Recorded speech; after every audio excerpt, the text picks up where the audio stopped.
Yes, that is the answer to your question. You should buy it. Review over. Bye. Back so soon? For about 75% of all people, this is all the review they need. If you enjoy RTS games, you already know about Command & Conquer and have made up your mind by now. If you play mostly shooters, MMOs or sports games, you might have heard about the game and already dismissed it. This video will not change your mind. However, if you are a dirty zoomer who never even heard the terms RTS, strategy, intelligence and infuriating gameplay, then let this millennial boomer here show you why we will always be your superiors. Command & Conquer Remastered Collection comes with two games, loved by grandpas around the world. Tiberian Dawn and Red Alert 1.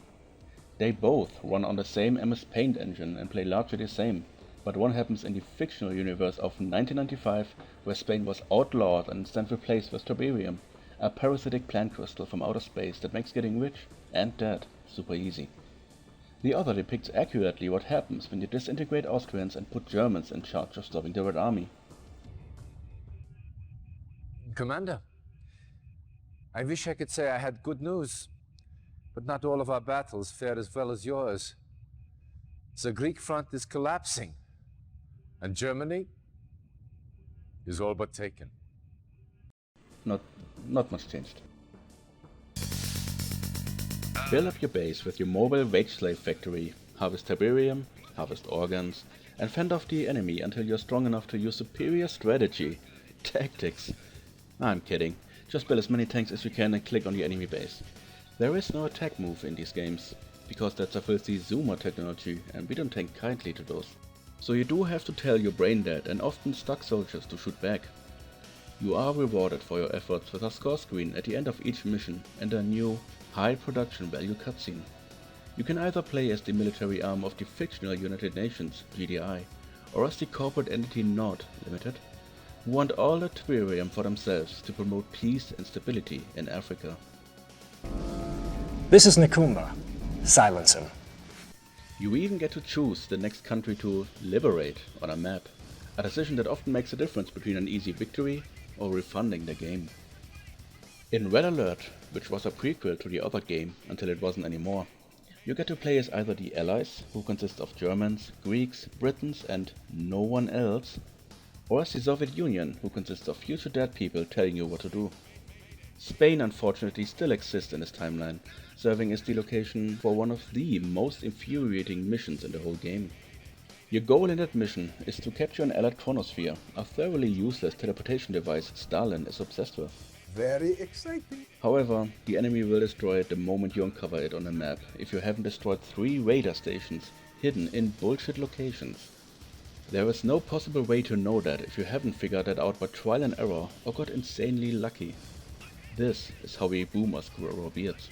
Speaking of infuriating, if you ever start a mission in Red Alert and find yourself inside a building, just pause the game and ask your boomer brother to handle it for you, else you will lose your love for dogs on that very same day. You hit a dog? I don't love you no more. Oh, no. Mission failed. Soviet dogs are the true super weapon in this game, a technology so advanced the Allies stole them in all other titles. The rest of the story can be summarized fairly easily. Witness the Allies, commit murder. Witness the Soviets, watch murder. Play online, scream murder.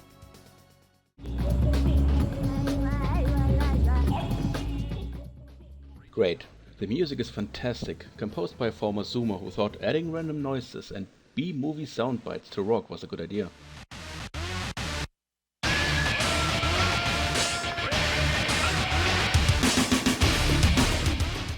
He was right. There are also tons of unlockable behind-the-scenes clips, showing the stuff during a time before they advanced to glorious boomerhood. And unlike other companies, EA decided to throw a bone and only charge 20 greenbacks for it. That is only 3.3% of your Corona stimulus check. What do you have to lose? Oh, you don't want to buy it because you would be supporting EA? Well, let me tell you a story. Like every other boomer, I grew up with this stuff. Command & Conquer was the franchise to have back in the heyday. So why did you never hear about it? Well, I'm not at liberty to discuss that. Let's just say it was a fall from grace so extreme, I flew all the way from Germany to Los Angeles to flip off the EA studio. An experience so fulfilling it prompted me to immigrate so I can do it more often. And yet I applaud Petroglyph and EA for giving us what the Boomer Council thought impossible. A return to the good old days, when you still weren't born. And if you also give your Deutschmarks to this, Benevolent Company. we might see more Command & Conquer games remastered. And there are some really good titles that could need one. What the devil is going on, Lieutenant? He's surfaced, Mr. President. I'm sure you all recognize this man. We know him only as Yuri, fugitive advisor to Soviet Premier Romanov. Thank you. A divine people, enhanced for the Tiberium world. The time has come to claim this world as our own. The time has come to destroy GDI. Nod building captured. Mission accomplished.